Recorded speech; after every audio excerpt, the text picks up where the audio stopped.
ये जो आज का कार्यक्रम है पूरे देश में हो रहा है और ये बहुत बड़ी हड़ताल है। हमारा केंद्र बंद हड़ताल है, पूरे देश में चल रहा है।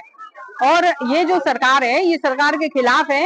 एक तो ये है कि सरकार जो श्रम कानून थे 41 श्रम कानून, उसको सरकार ने खत्म करके 4 श्रम संहिताएं बनाई हैं और वो 4 श्रम संहिताएं जो हैं वो मजदूर वर्ग, कर्मचारी वर्ग के किसी के पक्ष में नहीं है। ये सब कुछ है पूंजीपतियों के पक्ष में, जो बड़े लोग हैं उनके पक्ष में। उनको लाभ दिलाने के लिए ये सारा किया गया है। सारे श्रम कानूनों को खत्म किया जा रहा है और उसके विरोध में और उसके साथ में हमारी जो मांग है कि हम लगातार सन 75 से काम कर रहे हैं, लेकिन आज तक हमें कर्मचारी का दर्जा नहीं दिया गया, हमें कोई पेंशन नहीं है, रिटायरमेंट पे कुछ भी नहीं दिया जाता था। अभी 2023 से 1 लाख रुपए सहायिका को, 1.25 लाख रुपए कार्यकर्ता को देना शुरू हुआ है। लेकिन हमारी मांग है कि पेंशन दी जाए ताकि हर महीने उसको कुछ पैसा मिलेगा तो उसका पेट का जो उधर पूर्ति है वो हो पाएगी, कुछ उसके इलाज के लिए हो पाएगा। ये 1 लाख देने से ये कोई पर्याप्त वो नहीं है। तो हमारे मुद्दे हैं कि हमें सरकारी कर्मचारी बनाया जाए। जब तक सरकारी कर्मचारी नहीं बनाया जा रहा तब तक न्यूनतम वेतन दिया जाए। न्यूनतम वेतन कार्यकर्ता को 32,000 और सहायिका को 26,000 रुपए दिया जाए। पेंशन दी जाए, ग्रेजुटी दी जाए। ग्रेजुटी के लिए हम सुप्रीम कोर्ट तक गए हैं लड़के और सुप्रीम कोर्ट ने तय किया है ग्रेजुटी देने के लिए, लेकिन आज सरकार हमको नहीं दे रही है। जबकि दूसरे राज्यों में, गुजरात में लागू हो चुका है, वहां मिल रही है, और भी कुछ जगह है जहां मिल रहा है, लेकिन हमारी मध्य प्रदेश सरकार है जो सुप्रीम कोर्ट का फैसला भी मानने को तैयार नहीं है। तो हमारी ये लड़ाई जो है वो सब इन मुद्दों को लेके है। बाकी भी हमारी में FRS एक सबसे बड़ा समस्या है। सरकार ने, ये केंद्र सरकार की योजना है, केंद्र सरकार ने ये FRS सिस्टम जो चालू किया है पोषण ट्रेकर में, उसमें हर बच्चे का आपको KYC करना है, E-KYC करना है। E-KYC और जो मोबाइल दिए हैं उनमें कुछ नहीं हो रहा है। जो कार्यकर्ताओं के पास अपने मोबाइल है उसमें भी वो कर रही है, तो E-KYC पर्याप्त नहीं हो रही है। और उसके साथ साथ में उनका फोटो कैप्चर करके, जिसका E-KYC और फोटो कैप्चर होगा उसी को पोषण आहार दिया जाएगा।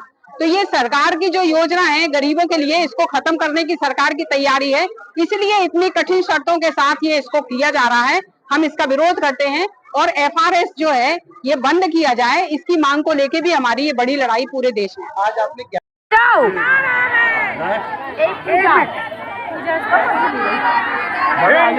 जिंदाबाद जिंदाबाद जिंदाबाद, मजदूर एकता करे पुकार। किसी भी समय मैसेज छोड़ दिया जाता कि इस काम को आप अर्जेंटली अभी कीजिए। क्या किसी विभाग में काम के घंटे तय नहीं है? क्या समय सीमा तय नहीं है? आपके लिए जो फेस कैप्चर एक मुख्य मुद्दा चल रहा है, 2 महीने 3 महीने सारी बहनें इसके लिए परेशान है या नहीं? आप लोग की आवाज में खुद दम नहीं है तो ये बताओ शासन कैसे सुने? इतनी जोर से बोलो कि सारे प्रशासन को बाहर सुनाई दे कि हमको समस्या FRS में है या नहीं है। किस को FRS में समस्या है? हमें सुनाई नहीं देता, वैसे कान की भी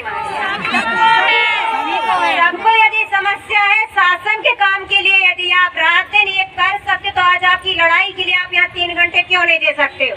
दे सकते।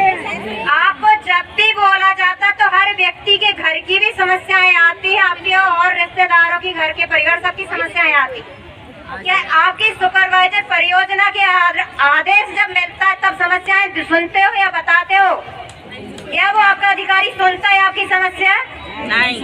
आप एक छुट्टी का आवेदन डाल के देखो, यदि आपकी सुपरवाइजर सुबह से शाम तक जवाब दे दे, लेकिन वो आपसे क्या अपेक्षा करती? आपने जो मैसेज अभी उसने डाला उस पर 5 मिनट में फॉलो नहीं किया, आपने यदि उसको क्लिक करके रिस्पॉन्स नहीं दिया, आपको कॉल आ जाएगा 2 घंटे 4 घंटे या शाम तक आपकी रिपोर्ट के साथ।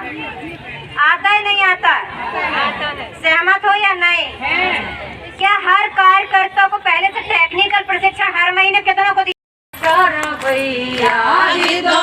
जैसे दूसरे मालिकों का भैया, मालिकों से लड़ने को एक हो जा भैया, मालिकों से लड़ने को एक हो जा भैया, मालिकों से लड़ने को एक हो जा भैया।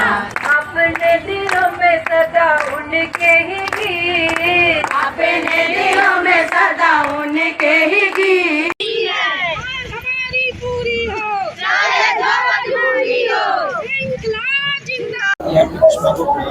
क्या मुख्य मांगे थी? जी सर, मेरी मुख्य मांगे ये है कि हम लोगों को न्यूनतम मानदेय 14,000 न दे के 32,000 कार्यकर्ता को दिया जाए और 26,000 सहायिका को दिया जाए।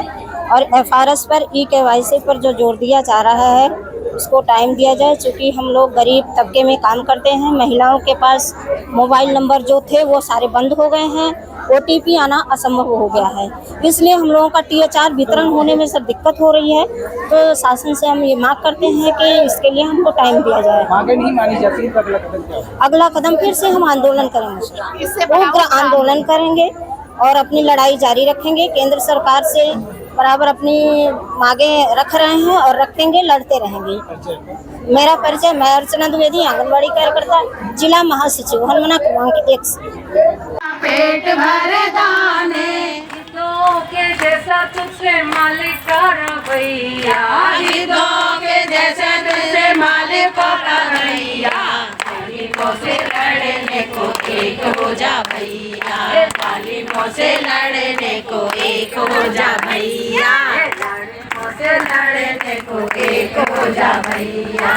अपने दिलों में सदा उनके ही गीत, अपने दिलों में सदा उनके ही गीत, चाहते बदलना जो दुनिया की रीत, चाहते बदलना जो दुनिया की रीत, सीने में हमारे तेलंगाना के लड़ैया, सीने में हमारे तेलंगाना के लड़ैया, जालिमों से लड़ने को एक हो जा भैया, जालिमों से लड़ने को एक हो जा भैया। काम करो मिलके ये शोषण का पहिया, जाम करो मिलके ये शोषण का पहिया, जालिमों से लड़ने को एक हो जा भैया, जालिमों से लड़ने को एक हो जा भैया। रुके न जो झुके न जो दबे